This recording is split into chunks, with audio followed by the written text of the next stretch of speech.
Why don't you have a seat?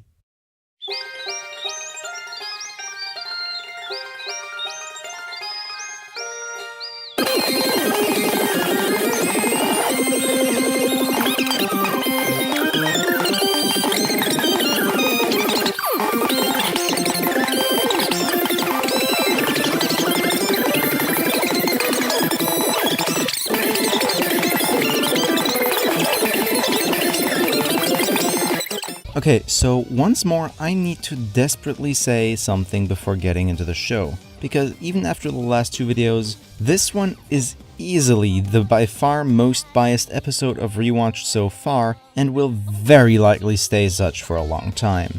Thing is, as you may be able to tell by the everything, I utterly despise this season of Symphogear.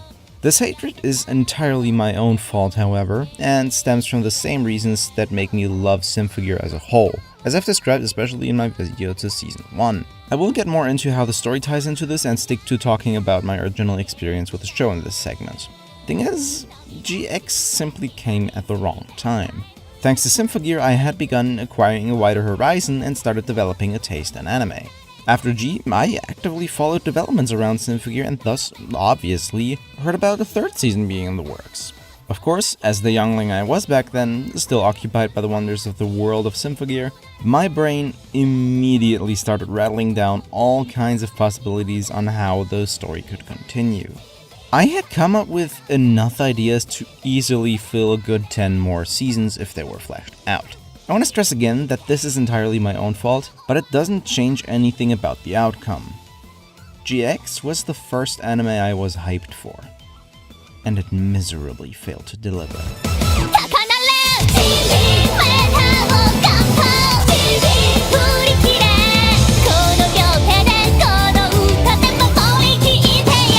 So, after a figurative roller coaster and a literal train ride, how does GX introduce us to this world of Symphogear?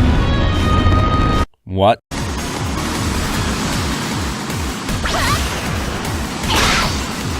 What? Whoa. Okay, so keeping with the amount of rising spectacle, we literally rip a space shuttle out of not quite orbit, see on the side that last season's villains are captured, take the neck of K2, give global warming a hand, give the same space shuttle an uppercut, and make it totally not set everything in a 5-kilometer radius on fire. And that's only the first 6 minutes.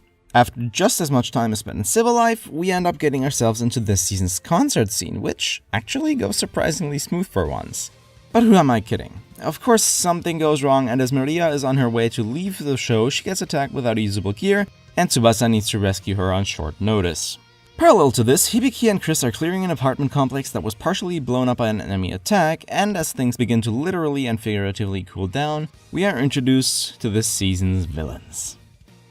Magic Lolly and her army of sex dolls. From here on out, this season definitely makes some very large changes to the underlying formula of the first two seasons. There's a lot more focus on constantly keeping the story going at all times without settling on a single point for too long. Of course, there's still pretty clear arcs going on and some strong pivotal points, but overall GX tells its story in a much more homogeneous and fluent way than Season 1 and G did.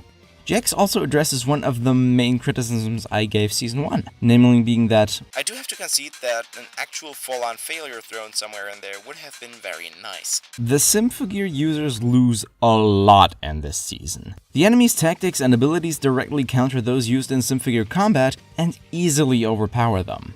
This leads to something new being introduced in GX, the addition of a seasonal power-up into the formula. It's arguable that this was already present in Season 1's X-Drive and Hibiki's ability in G to redirect foreign Zeshous, but with the Ignite module powered by a fragment of Dian Slave, the Symphogears gain an all-around power-up with the added ability to overcome the immense strength of their enemies. Ignite is, in all honesty, a very nice addition to the Symphogear system, since it also has a drawback on how it works, practically sending the user into a controlled berserk mode that can only be used for that long until unspoken consequences hit the user. It's a solid system, works nicely as a power-up, obviously provides us with some more amazing balls to the fucking ceiling action, and gives us some really nice gear designs.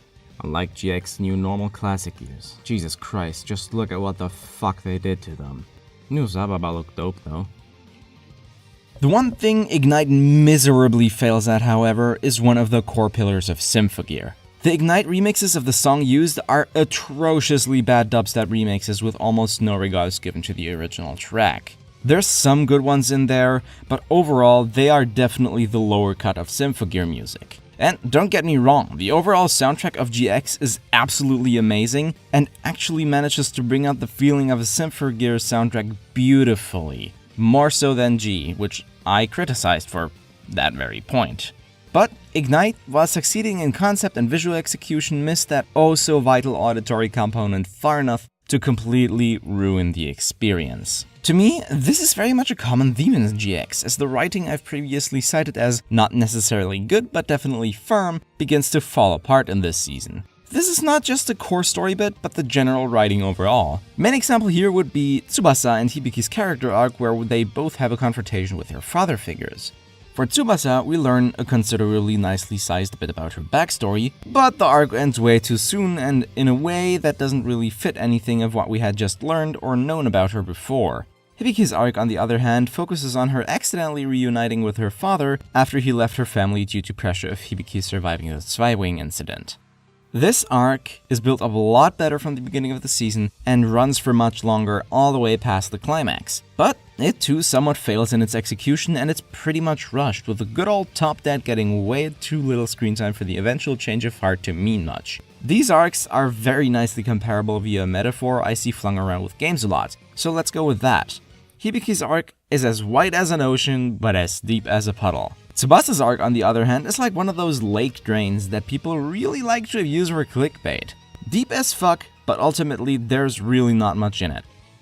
One thing I have to praise GX for is its main villains. While definitely the worst overall from a storytelling perspective, Carol and mainly the autoscorers make for some of the best villainous personalities the show has seen so far. Carol is a stubborn little child made immortal by the power of alchemy, driven to destroy the world to follow the task given to them by their father, while he was burned at the stake to understand the world. The autoscorers, on the other hand, are mere automatons, sent to destroy the Symphogears and gather data off them. Each of them is based on one of the basic elemental aspects of alchemy, which is also reflected in everyone's unique taste of deranged villainous personality. Sadly enough, their residence, the Chateau de Tifo, has little to no connection to its real-life counterpart.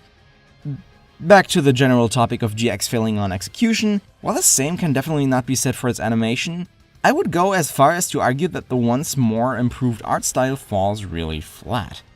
It looks absolutely beautiful and the production values are definitely off the charts in comparison to G and especially the first season, but something about it is weirdly off-putting and doesn't really call out Symphogear to me as much as it should. It's still a very unique style and definitely fits right in the line with previous seasons as a straight upgrade, but it simply doesn't feel right and I can't quite put my finger on why.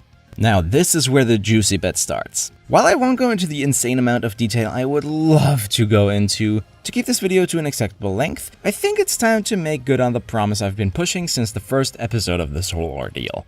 I don't watch Symphogear for the same reasons as most people do, so if you either don't want your future viewing experience with Symphogear to be lessened, or simply don't like contrarian opinions, please keep watching anyways. I would absolutely love to see your views on my opinions and to start a dialogue about this in the comments. Most people are in it for the pure, unadulterated action, fun, and hype of this show, others for the Yuri, bait, or any other combination of factors. The one you hear mentioned the least is, understandably, the story, as it never took much focus. Remember when I said, until this very rewatch, I took a stance that made me ignore some of the greatest strengths of the entirety of Symphogear. 12-year-old me missed the memo that story was not important. I was invested into trying to understand a world I was not supposed to understand.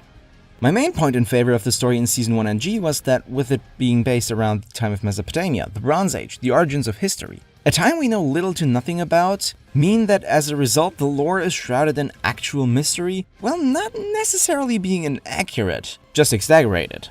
GX, on the other hand, decides that it's time to ditch Babylon and move to the Middle Ages, also throwing mythology out of the window and swapping it out for alchemy.